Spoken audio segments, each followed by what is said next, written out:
নমস্কাৰ ছাত্ৰ-ছাত্ৰীসকল, সকলোৰে খবৰ ভালনে? মই আজি আপোনালোকৰ মাজলৈ লৈ আহিছোঁ ক্লাছ 8ৰ নিয়ৰ কবিতাটিৰ প্ৰথম চমু কুৱেশ্যনখিনি।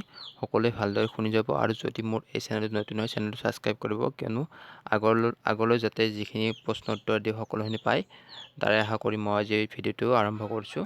প্ৰথম কুৱেশ্যন হ'ল ক নম্বৰ, মুকুতা মণিটি বুলি কবিয়ে কাক কৈছে? উত্তৰ, মুকুতা মণিটি বুলি কবিয়ে ফুলৰ পাহিত জিলিকি থকা ফটিক পানীৰ থোৱা নিয়ৰ কণিকাক কৈছে।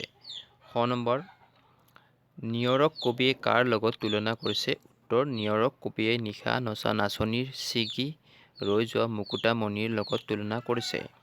গ নম্বৰ, নিয়ৰে হিয়াত কি সাঁচি থোৱাৰ কথা কৈছে? উত্তৰ, নিয়ৰে হিয়াত নিজম নিশাৰ নিচুপ কথা হিয়াত সাঁচি থোৱাৰ কথা কৈছে। খ নম্বৰ, ফুলনিত কি ছিগি ৰৈ গ'ল? উত্তৰ, ফুলনিত নিশা নচা কোনোবা নাচনীৰ মণি ছিঙি ৰৈ গ'ল বুলি কৈছে। ঙ নম্বৰ, কবিয়ে কি সৰি থকাৰ কথা কৈছে? উত্তৰ, কবিয়ে সৰগত টোপনি যোৱা নিশাৰ তৰা এটি নিয়ৰ হৈ সৰি পৰাৰ কথা কৈছে। এইখিনি শ্বৰ্ট কুৱেশ্যন দিলোঁ। নেক্সট পাৰ্টত মই ইয়াৰ যিখিনি লং কুৱেশ্যন আছে বা কবিতাৰ মূল ভাৱ আছে সকলোখিনি দিম।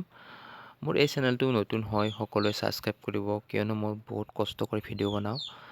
মোৰ এটা ভিডিঅ' কৰোঁতে বহুত সময় লাগি যায়, টাইপিং থাকে, থাম্বনেইল আদি বহুত কাম থাকে। সকলোখিনি কৰি যোৱাত মোৰ বহুতখিনি কষ্ট হয়, কাৰণ চেনেলটো যেতিয়া ছাবস্ক্ৰাইব কৰে তেতিয়া মোৰ মনটো ভাল লাগে আৰু মই উৎসাহিত হওঁ। সেয়ে সকলোৱে চেনেলটো ছাবস্ক্ৰাইব কৰিব বুলি আশা কৰিলোঁ।